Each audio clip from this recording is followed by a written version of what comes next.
مردے کی آخری پکار جو وہ بول نہیں پاتا۔ مرتے وقت انسان اپنے گھر کے کن لوگوں کو یاد کرتا ہے اور کیا کہتا ہے؟ مرتے وقت آنکھیں کیوں کھل جاتی ہیں؟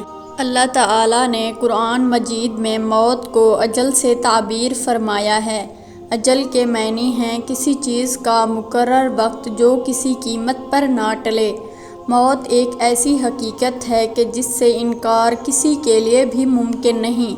ہر ایک جانتا ہے کہ ایک دن اس کی دنیاوی زندگی کا تسلسل یقیناً ختم ہو کر رہے گا، اور جب اس کی موت کا وقت آئے گا تو دنیا کی کوئی طاقت اور اعلیٰ سے اعلیٰ سائنسی اسباب وسائل اس کو موت سے نہ بچا سکیں گے۔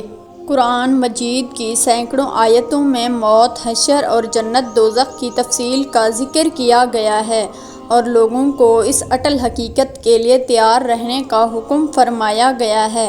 چند آیات ملاحظہ ہوں۔ ہر جان موت کا ذائقہ چکھنے والی ہے اور تمہارے اجر پورے کے پورے تو قیامت کے دن ہی دیے جائیں گے۔ پس جو کوئی دوزخ سے بچا لیا جائے گا اور جنت میں داخل کیا گیا وہ واقعاً کامیاب ہوگا، اور دنیا کی زندگی دھوکے کے مال کے سوا کچھ بھی نہیں۔ ایک اور جگہ ارشاد ہے، اور کوئی شخص یہ نہیں جانتا کہ وہ کل کیا عمل کمائے گا، اور نہ کوئی شخص یہ جانتا ہے وہ کس سرزمین پر مرے گا۔ بے شک اللہ خوب جاننے والا ہے۔ تم چاہے کہیں بھی ہو، موت تمہیں آ ہی پکڑے گی، اگرچہ تم مضبوط قلعہ ہی میں کیوں نہ ہو۔ پھر جب اس کا مقرر وقت آ پہنچا ہے تو نہ وہ ایک گھڑی پیچھے کرے گا اور نہ آگے کر سکتا ہے۔ اور تم اس مال میں سے جو ہم نے تمہیں عطا کیا ہے اللہ کی راہ میں خرچ کرو، قبل اس کے کہ تم میں سے کسی کو موت آ جائے، پھر وہ کہنے لگے اے میرے اللہ، تو نے مجھے تھوڑی مدت تک کی مہلت اور کیوں نہ دی تاکہ میں صدقہ خیرات کر لیتا اور نیکوکاروں میں سے ہو جاتا۔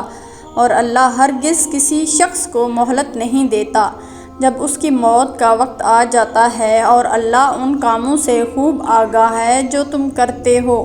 یہاں تک کہ جب ان میں سے کسی کو موت آ جائے تو وہ کہے گا کہ اے میرے رب، مجھے دنیا میں واپس بھیج دے تاکہ میں اس دنیا میں کچھ نیک عمل کر لوں جسے میں چھوڑ آیا ہوں۔ ہرگز نہیں۔ یہ وہ بات ہے جسے بطور حسرت کہہ رہا ہوگا، اور ان کے آگے اس دن تک ایک پردہ حائل ہے جس دن وہ قبروں سے اٹھائے جائیں گے۔ لیکن اس کے مقابل یہ بھی ایک عجیب حقیقت ہے کہ موت جتنی زیادہ یقینی ہے اتنی ہی لوگوں میں اس سے غفلت پائی جاتی ہے، حتیٰ کہ مجلسوں میں موت کا ذکر تک ناپسند کیا جاتا ہے۔ یہ غفلت ایمانی تقاضے کے بالکل برخلاف ہے۔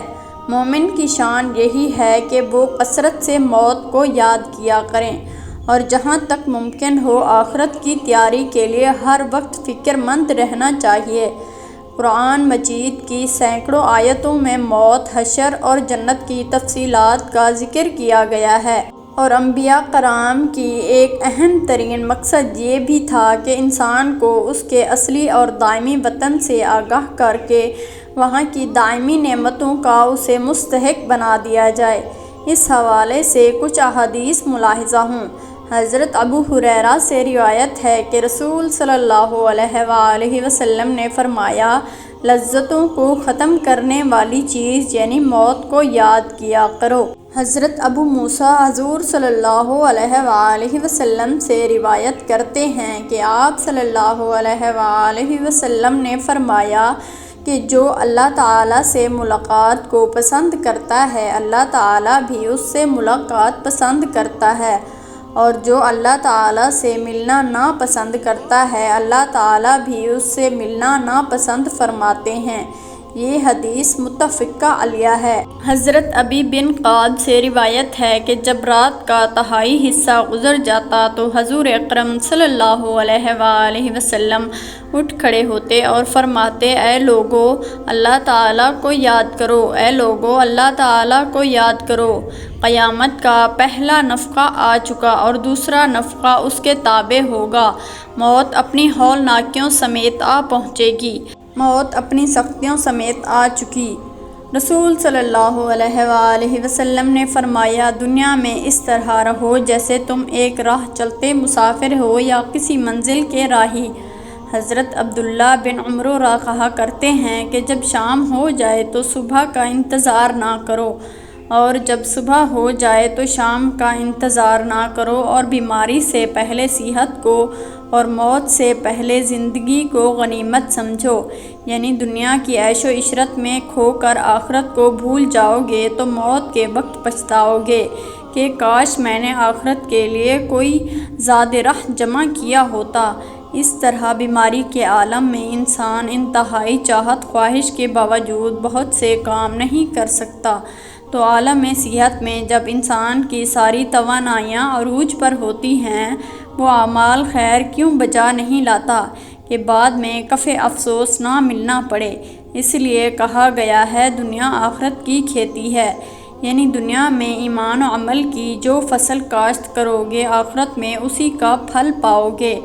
ایک عورت نے حضرت عائشہ سے اپنے دل کی سختی کی شکایت کی تو آپ نے نصیحت فرمائی کہ تم موت کو کثرت سے یاد کیا کرو، تمہارا دل نرم ہو جائے گا۔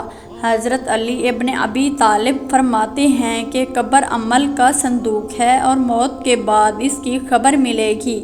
حضرت عمر بن عبدالعزیز کا معمول تھا کہ وہ علماء کو جمع فرما کر موت، قیامت اور آخرت کا تذکرہ کیا کرتے تھے۔ پھر ان احوال سے متاثر ہو کر سب ایسے پھوٹ کر روتے گویا کہ اس کے سامنے کوئی جنازہ رکھا ہوا ہو۔ موت کو یاد کرنے کے بڑے فوائد ہیں۔ علامہ سیوطی لکھتے ہیں کہ بعض علماء سے منقول ہے کہ جو شخص موت کو کثرت سے یاد کرے، اس کو اللہ تعالیٰ 3 باتوں کی توفیق عطا فرماتا ہے۔ نمبر 1، اگر اس سے کوئی گناہ ہو جائے تو وہ جلد از جلد توبہ کر کے گناہ معاف کرانے کی کوشش کرتا ہے کہ کہیں توبہ کے بغیر موت نہ آ جائے۔ نمبر 2، موت کو یاد کرنے والا ہرس میں مبتلا نہیں ہوتا، بلکہ وہ جو کچھ بھی اسے میسر ہو اس پر راضی رہتا ہے، اور یہ قناعت اسے طبی سکون اور دلی راحت عطا فرماتی ہے، اور یہ سوچتا ہے کہ تھوڑی بہت زندگی ہے، جس طرح بھی گزر جائے گزار لیں گے، زیادہ کی فکر کرنے سے کوئی فائدہ نہیں ہے۔ نمبر 3، موت کو استحضار رکھنے والا شخص جب عبادت کرتا ہے تو پوری دل جمی کی 2 وجوہات ہوتی ہیں۔ اول یہ کہ اسے خطرہ رہتا ہے کہ پتہ نہیں آئندہ اس عبادت کا موقع ملے کہ نہ ملے، لہٰذا ابھی اسے جتنا اچھا بنا لیں غنیمت ہی غنیمت ہے۔ دوسرے یہ کہ آخرت کی یاد کی وجہ سے اسے عبادت پر ملنے والے عظیم اخروی بدلے کا کامل یقین ہوتا ہے، جس کی بنا پر اسے عبادت میں وہ کیف و سرور نصیب ہوتا ہے جو الفاظ میں نہیں بیان کیا جا سکتا۔ ایک عربی شاعر کہتا ہے کہ ترجمہ: میرے دوست، دنیا کے آرام اور راحت سے دھوکے میں مت پڑنا، اس لیے کہ عمر ختم ہو جائے گی اور عیش جاتی رہے گی۔ جب تم کسی جنازے کو اٹھا کر قبرستان لے جاؤ تو یہ یقین کر لینا کہ اس کے بعد تمہیں بھی ایسے ہی اٹھا کر لے جائیں گے۔ الغرض قرآن حدیث میں موت اور ما بعد الموت کے احوال، محشر، میزان عدل کا قیام، جزا سزا کا نفاذ، جنت جہنم کے احوال اور ان میں دخول تفصیل کے ساتھ بیان فرمائے گئے ہیں۔ ان کا مذاق کے طور پر ذکر کرنا قرآن و حدیث میں بیان کردہ غیبی حقیقتوں کی اہانت کے مترادف ہے۔ آخرت کے تصور کو مردہ فکر سے تعبیر کرنے کا کوئی مسلمان تصور بھی نہیں کر سکتا۔ اللہ تعالیٰ کا ارشاد ہے کہ اور دنیا کی یہ زندگی تو صرف کھیل اور تماشا ہے، اور بے شک آخرت کا گھر ہی اصل گھر ہے۔ ناظرین، مرنے کے بعد انسان قبر میں کیسے اور کتنے دن بعد ختم ہو جاتا ہے؟ سائنس کی نظر میں تدفین کے 1 دن بعد ٹھیک 24 گھنٹے بعد انسان کی آنتوں میں سے ایسے کیڑوں کا گروہ سرگرم عمل ہو جاتا ہے جو مردے کے پاخانے کے راستے سے نکلنا شروع ہو جاتے ہیں۔ ساتھ ناقابل برداشت بدبو پھیلنا شروع ہو جاتی ہے، جو کہ دراصل اپنے ہم پیشہ کیڑوں کو دعوت دیتے ہیں۔ یہ اعلان ہوتے ہی بچھو اور تمام کیڑے مکوڑے انسان کے جسم کی طرف حرکت کرنا شروع کر دیتے ہیں اور انسان کا گوشت کھانا شروع کر دیتے ہیں۔ تدفین کے 3 دن بعد سب سے پہلے ناک کی حالت تبدیل ہو جاتی ہے۔ 6 دن بعد ناخن گرنا شروع ہو جاتے ہیں۔ 9 دن کے بعد بال گرنا شروع ہو جاتے ہیں۔ انسان کے جسم پر کوئی بال نہیں رہتا اور پیٹ پھولنا شروع ہو جاتا ہے۔ 17 دن بعد پیٹ پھٹ جاتا ہے اور دیگر اجزاء باہر آنا شروع ہو جاتے ہیں۔ 60 دن بعد مردے کے جسم سے سارا گوشت ختم ہو جاتا ہے۔ انسان کے جسم پر بوٹی کا ایک ٹکڑا بھی باقی نہیں رہتا۔ 90 دن بعد تمام ہڈیاں ایک دوسرے سے جدا ہونا شروع ہو جاتی ہیں۔ 1 سال بعد ہڈیاں بوسیدہ ہو جاتی ہیں اور بالآخر جس انسان کو دفنایا گیا تھا اس کا وجود ختم ہو جاتا ہے۔ عام طور پر یہ تصور کیا جاتا ہے کہ زندگی کے آخری لمحات میں ایک جنگ سی چل رہی ہوتی ہے۔ انتقال کرنے والے شخص کا چہرہ دیکھ لو، یوں لگتا ہے جیسے وہ سو رہا ہو۔ چہرے پر بہت عام تاثرات ہوتے ہیں۔ ایسا لگتا ہے کہ موت کا عمل آخری سانس لینے سے 1 ہفتہ قبل شروع ہو جاتا ہے۔ اسی دوران صحت متاثر ہونے لگتی ہے، جسم کمزور پڑنے لگتا ہے، چلنے میں دشواری پیش آنے لگتی ہے اور غنودگی طاری رہتی ہے۔ آخری لمحات میں کھانا پینا مشکل ہونے لگتا ہے اور کسی شخص میں طاقت نہیں کہ خدا کے حکم کے بغیر مر جائے۔ اس نے موت کا وقت مقرر کر کے لکھ رکھا ہے اور جو شخص دنیا میں اپنے اعمال کا بدلہ چاہے اس کو ہم یہیں دے دیں گے اور جو آخرت میں طالب ثواب ہو اس کو وہاں اجر عطا کریں گے اور ہم شکر گزاروں کو عن قریب بہت اچھا صلہ دیں گے۔ مرتے وقت انسان کے دل و دماغ سے ہر چیز نکل جاتی ہے، سب کچھ بھول جاتا ہے، اپنا مال، دولت، محل، عزیز و اقارب، رشتہ دار سب بھول جاتا ہے، مگر مرتے وقت انسان 2 لوگوں کو بہت زیادہ یاد کرتا ہے۔ 2 لوگ ہرگز نہیں بھولتا۔ ان کو سامنے بٹھا کے چیخنے کی کوشش کرتا ہے، ان کے غم میں رونے کی کوشش کرتا ہے مگر رو نہیں پاتا۔ حضرت مولانا جلال الدین رومی رحمۃ اللہ علیہ فرماتے ہیں کہ میرے محلے میں ایک شخص زندگی موت کی جنگ لڑ رہا تھا، مرنے والا تھا، موت کے بالکل قریب تھا۔ لوگ میرے پاس آئے، بولے حضرت ہمارا ایک شخص مرنے والا ہے، آپ آئیں انہیں کلمہ پڑھنے کی تلقین کریں، قرآن پڑھنے کی تلقین کریں۔ حضرت مولانا جلال الدین رومی رحمۃ اللہ علیہ فرماتے ہیں کہ میں اس مرنے والے کے پاس پہنچ گیا، اس کے قریب بیٹھ گیا، آس پاس میں اس کے دوست، رشتہ دار، عزیز و اقارب بیٹھے ہوئے ہیں۔ اب اس مرنے والے کی آنکھیں چھت پر لگی ہوئی کچھ سوچ رہا ہے۔ اللہ نے اسے بولنے کی توفیق دی، وہ رو کر کہنے لگا میرے بچے کہاں ہیں؟ اس کو نہ کمایا ہوا مال یاد آیا، نہ دولت یاد آئی، نہ عزیز و اقارب، یہاں تک کہ اسے ماں باپ بھی یاد آئے۔ بس وہ کہتا ہے کہ میرے بچے کہاں ہیں؟ بچے دوڑ کر آئے، ساتھ میں بیٹھ گئے۔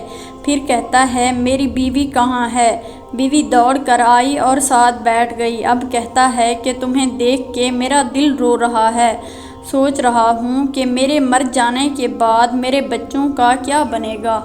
انسان جب مرتے وقت بچوں کو دیکھتا ہے، اللہ تعالیٰ جب اسے دیکھنے کی توفیق دیتا ہے، ہمت دیتا ہے، جب آخری بار بچوں کو دیکھتا ہے تو وہ یہ بھول جاتا ہے کہ میرے مرنے کے بعد میرا کیا بنے گا۔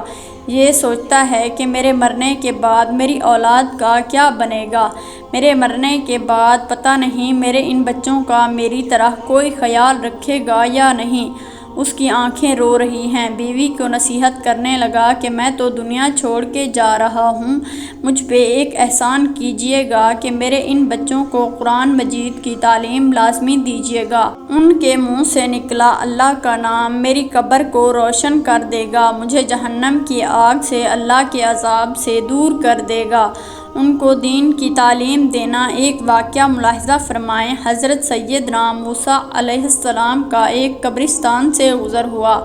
آپ علیہ السلام نے دیکھا کہ قبرستان کی ایک قبر کے اندر مردے کو دردناک عذاب دیا جا رہا ہے۔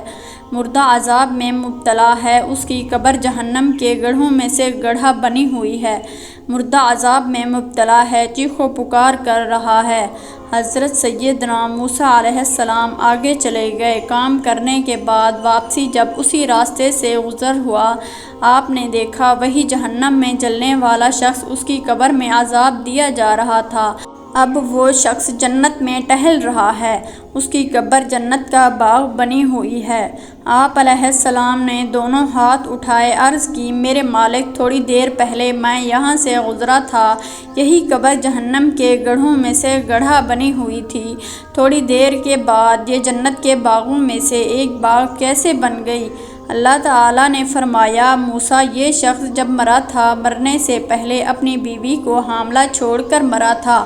بیوی کا ایک بیٹا پیدا ہوا، بچہ آج چھوٹا کل بڑا، تھوڑا سا بڑا ہوا تو اس کی بیوی بچے کو مسجد میں بھیجا۔ معلم صاحب نے اس کے بچے کو بسم اللہ الرحمن الرحیم پڑھائی۔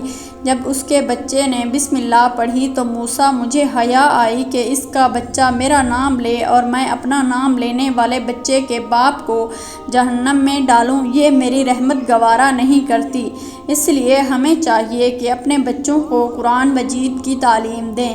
اگر تم چاہتے ہو کہ تمہاری قبریں روشن ہوں، عذاب تمہارے قریب بالکل نہ آئے، تو اپنے بچوں کو قرآن مجید کی تعلیم دینا۔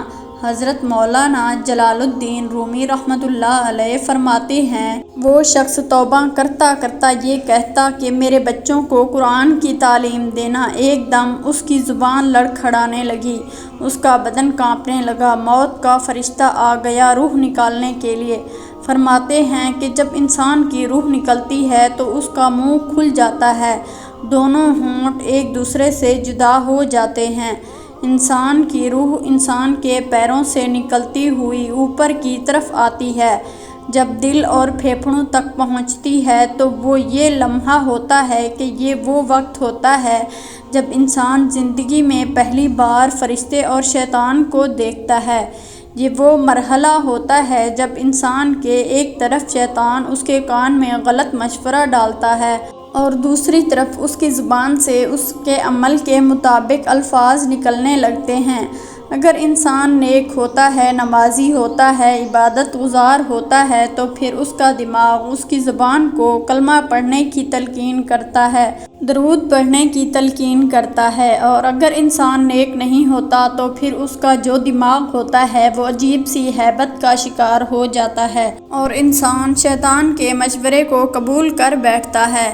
جب انسان شیطان کے مشورے کو قبول کر بیٹھتا ہے، پھر کوشش کرتا ہے کلمہ پڑھنے کی لیکن نہیں پڑھ پاتا۔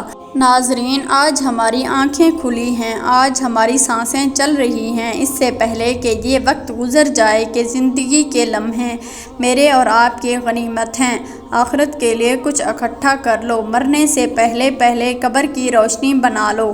معلوم نہیں پھر فرصت ملے نہ ملے، معلوم نہیں پھر یہ زندگی کے لمحے ملیں یا نہ ملیں، معلوم نہیں پھر یہ زندگی کے لمحے ملیں یا نہ ملیں۔ تو ناظرین، غرور، تکبر، لالچ، گھمنڈ، دشمنی، حسد، بغض، جلن، عزت، وقار، نام، عہدہ، بادشاہی، یہ سب کہاں جاتا ہے؟ سب کچھ خاک میں مل جاتا ہے۔ انسان کی حیثیت ہی کیا ہے؟ مٹی سے بنا، مٹی میں دفن ہو کر مٹی ہو جاتا ہے۔ 5 یا 6 فٹ کا انسان قبر میں جا کر بے نام و نشان ہو جاتا ہے۔